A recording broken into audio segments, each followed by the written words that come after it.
Hello everyone and welcome to a new episode for your show Beyond the Craft. We share with you in this show the untold stories about our stars, because our stars are the people who they are working with their hands, because we consider them the people that are doing something like tiny or maybe simple, and the result is a masterpiece.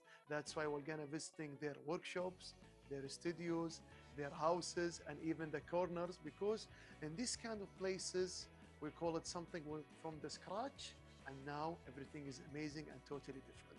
That is the purpose of our show, and today we're gonna interview our distinguished guest Abdulaziz Alshaheen, and we're gonna talk more about the dark room, because dark rooms considered a long time ago for the photography, nowadays for different kind of printing. So stay tuned with us and you will see something amazing. Be with us. Abdulaziz Alshaheen, a talented photographer, discovered his passion for photography at a young age, inheriting this love from his grandparents and mother, who had a deep affection for cameras and capturing moments. Their influence sparked a lifelong journey for Abdulaziz, whose dedication to the art only grew over time. Eager to refine his skills, he pursued professional courses in film development, both in Kuwait and abroad, mastering the traditional techniques that bring photography to life. In addition to his personal work, Abdulaziz has expanded his expertise to include film printing, specializing in the cyanotype process, a method that produces stunning blue-tinted prints. Committed to nurturing future talents, he now offers training courses, sharing his wealth of knowledge in photography, film development, and printing with aspiring photographers who seek to explore the beauty of analog photography. I am a lab technician here in Studio KTV. I do film photography and alternative printing. On the side, I play oud as well. This is one of my other hobbies. Also, my day job is an engineer. I graduated from the University of Glasgow as a mechanical engineer, and I'm every day discovering something new, doing something new. Always excited to learn something new. I've always been surrounded by a camera. So my father used to have a camera, and I would always like to take some photos from using that camera. As I grew up, my father got me my own camera, and I used that for a bit. And around 2015, I just wanted to shoot film, so I started. I asked my mom to get me a film camera, and she got me a film camera for a gift. I can't remember which gift was it. And I started shooting, and just kept on going. My grandfather's a photographer as well, so it runs in the family. Which you could say it runs in the family. Film photography is what's under the analog photography, or where we use photographic film to shoot using cameras, perhaps not the cameras we know today. It's probably old cameras that would take a 35mm film, or a 120 or a 127, or it could be in a large format. Film photography is where we rely on films and probably old cameras to take photos. This adds a layer of complexity. Some people might think of it as a complexity, but will be in the film requires to be developed for the images to come out. It's something that we used to do previously. Our parents definitely did it, our grandparents as well. Now we can conveniently do it on our phone. Film photography comes in many ways and forms.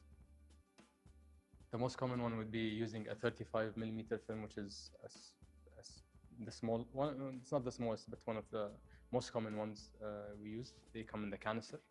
Then we have the 120 film, which is a wider and a bigger room for resolution for an image, and we have specific cameras for that as well. So a twin lens reflex, also large format photography. We use individual sheets to take images.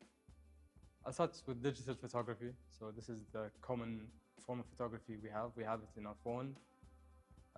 We use it every day. unlike film photography is something that our parents and grandparents would have done to document their daily lives, their outings, something we don't rely on much in this day and age. For us to be taking photos in film would require us to buy the film, buy a compatible camera for that, and then you need to develop the film at somewhere which could develop this. Maybe a few years back, this wasn't an option, but now, as people are getting back into it, it's something that's available. I've been shooting since 2015 with a film camera, and I wasn't interested much in the technical aspects of it. I was just shooting for fun. So I would shoot. I would shoot a film and then wait for the results to come back from the shop. Of course, sometimes you'll get a complete blank roll and you say what went wrong, and the other times you'll get beautiful images. It's the anticipation made me love this medium so much, and over the years I just kept shooting. And 2 years ago, when I came back from my studies and I was looking for something to do in Kuwait, I came across this workshop for black and white photography and developing. And then I took a workshop for film developing here at City Khamiai, and this was my into this world. I was fascinated when I first developed my first film. It just made me love this art, this form, this medium. I was so connected to it because this is something I shot with my camera and I'm developing, so I would see the images that I created with my hands, something that made me so much closer to my medium. And I think that's where I found my passion, and I just wanted, and it was full steam ahead ever since. The darkroom is a room where you print photographic images using traditional methods, using an enlarger. And when we use the term dark, this refers to the need of reduced lighting to produce such images. Typically, we would have a safe light or a red light. Sometimes, so we typically have a red light or a safe light for us to work with the photographic paper, for us to see the images before it gets projected into the paper in complete darkness.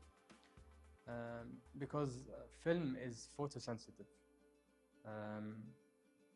and if it gets exposed to light, we will lose the paper or we will lose the film. The film is photosensitive, so if light exposes through the film or goes through the film, it's going to expose the film, and there's no use for an exposed film. Khalas, it's done. And the same goes with photographic paper, the ones we use in the darkroom to print. That's why we use the safe light. Safe light prevents the exposure of the paper or the burning of the paper. Sometimes we use this term, burn.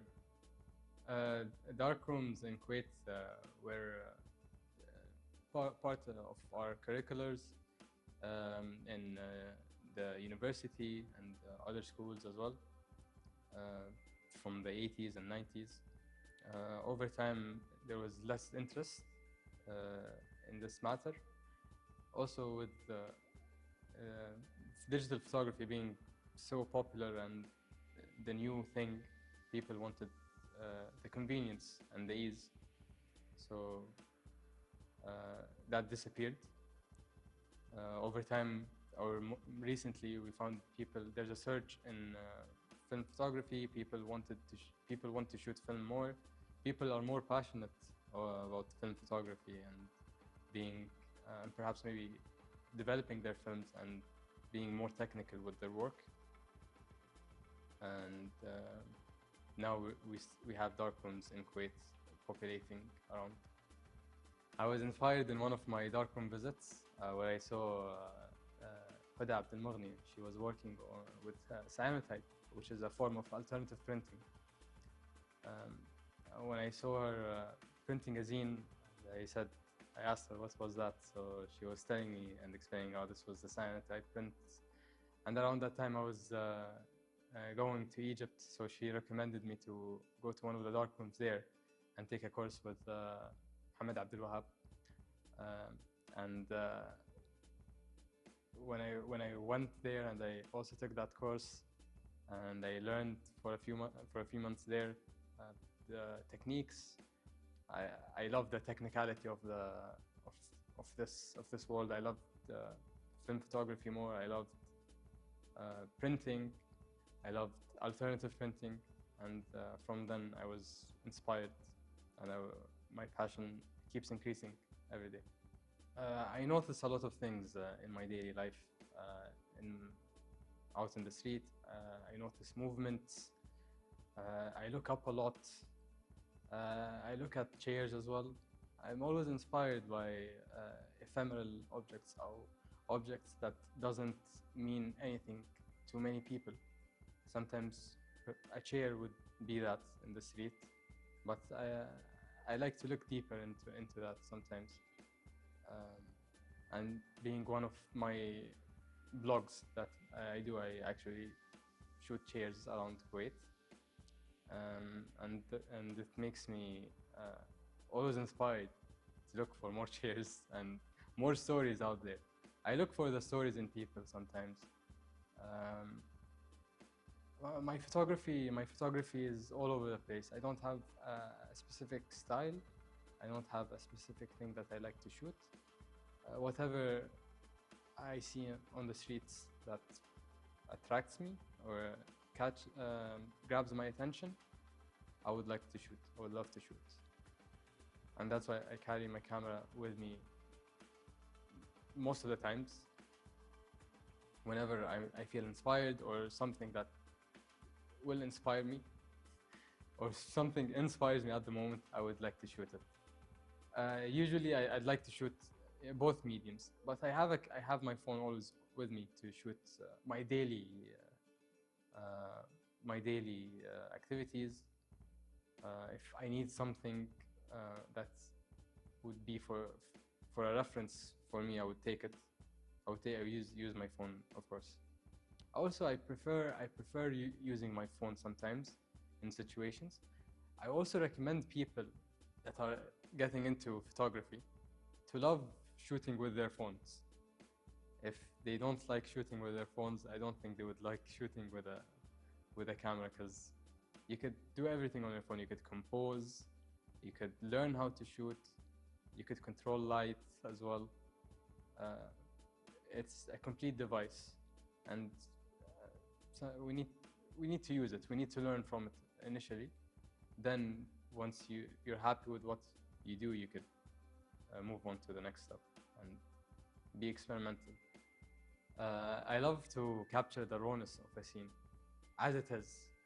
No manipulation, no nothing. The way I see it, the way I view this object or the subject, I would love to take it the way it is. For manipulation or any light changes or switching the mood, it really depends on the final outcome that I'm looking for. Typically, I would go for complete rawness of the situation as it is.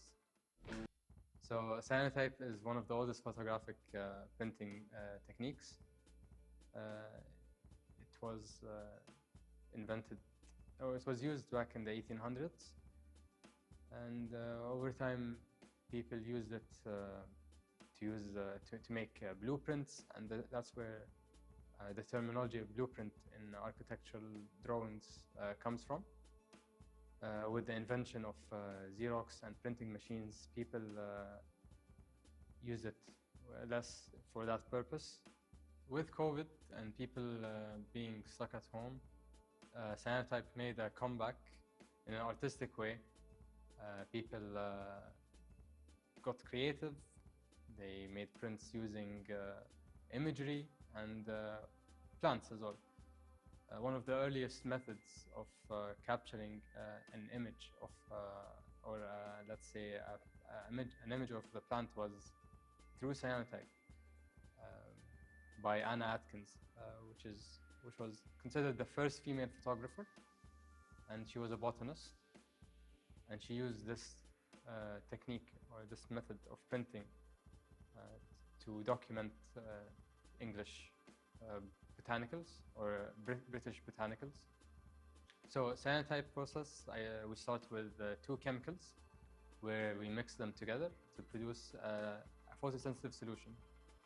Using a brush, I would apply the solution to a paper, and then we will let the paper dry. After drying, we'd expose it using the sun, or if the sun is available, or we'd use a UV light box, which is something we could use all day.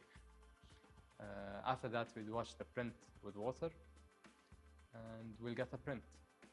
Exposure time depends on the source of UV light we're using. If we're going with the sun, the UV index changes throughout the day. We could, at peak times, we'll have a very strong sun with a UV index of 12, and exposure time would be around 2 minutes. Other days will be around 6, and the exposure time would go up to 3-4 minutes. Some days we get clouds, which increases the time as well. So it really depends on the conditions of the weather and the sun.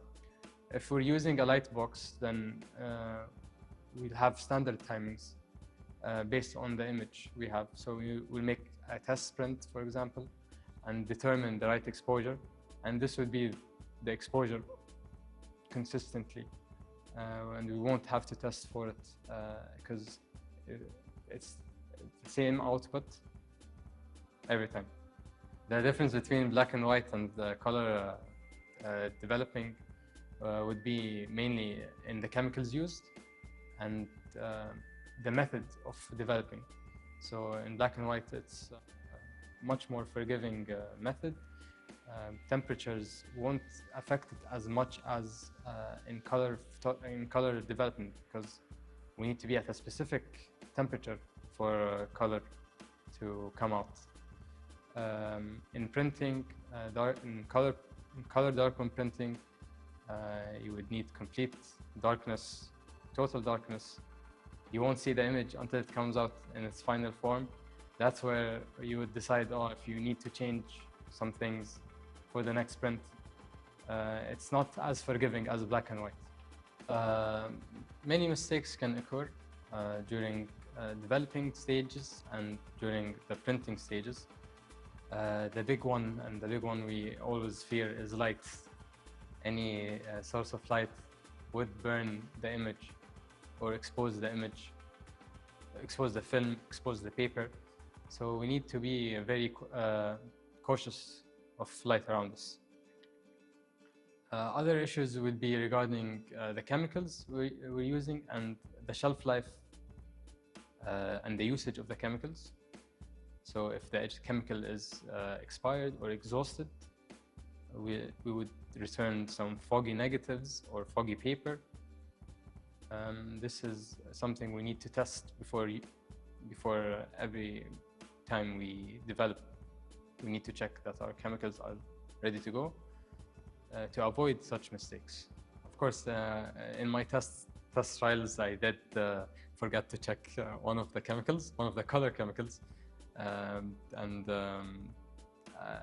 I went through two or three films before checking that I had to check the chemicals. After checking, I found out that the chemicals were exhausted beyond the point of their shelf life. The images are gone, so we need to check our chemicals. Expired film, people would test, and sometimes it would cause, let's say, some of the developing shops a lot of problems, because It's an old film. They don't want to use their chemicals with it because it causes them problems. Even old films, I have tried older films, and it has a different method of developing. So we do something that's called stand developing. My first experience in the darkroom was pretty stressful. From the very first moment of retrieving the film from the film canister, I think messing up is something I always fear. Every step in the process, I would fear. And that was the first time. And when the results came out from that time, from my first time at the darkroom, I was so happy. It was something out of this world. I couldn't believe my hands got those images out. So I just kept on coming back to the darkroom, shooting more, wanting to develop my own film. Always in film photography and printing. So in developing, we need complete darkness. The film needs to be in a canister, and we'll start with the developer. So the developer brings out the image, and then we'd go to a stop bath, which is usually the step to stop the developing phase. It's something to neutralize the last process. And the third part would be a fixer, and the fixer stabilizes the image and stops the whole process. And the final step would be a wash, a water wash. In darkroom printing, after exposing the photographic paper, they will go through a similar process under safe light: developer, stop bath, and fixer. Timings will vary depending on the strength of the chemicals we're using and depending on the film stock we're using. Working in the darkroom is a magical experience, honestly. You'll go into the darkroom and forget yourself in there for a few hours, looking at the work you're doing, being very close with your work, seeing your images, the images you took, the moments in your history, the places you've been to, the things you've seen, all coming out in such a beautiful way. I think this is the reward in itself, being in the darkroom. It's not what the outcome is. The journey or being there in the darkroom, the whole process is the most rewarding thing about the process. Being in the darkroom is a totally different experience. It's something everyone should experience at least once in their lives.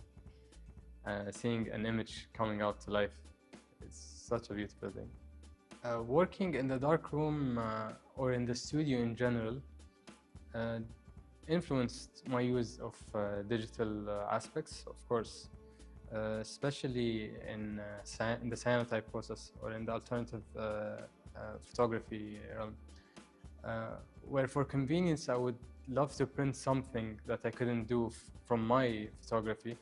I would refer to my phone, take images with my phone and print them into digital negatives so I could print them on paper or on other mediums.